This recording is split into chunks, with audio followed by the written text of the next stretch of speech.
పెదవులతోటి పిలిచే పిలుపుల కన్నా మనసారావు సైగే చాలంటున్నా.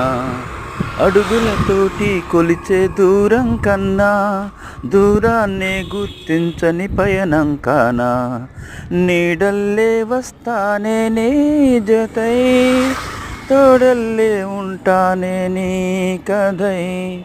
ఓ ఇనుపాపల కంటి గుండె పైన కవితల్ని రాసావు దేవతై. నిజమేనే చెబుతున్నా జానే జానా, నిన్నేనే ప్రేమిస్తున్నా. నిజమేనే చెబుతున్నా ఏదేమైనా నా ప్రాణం నీదంటున్నా.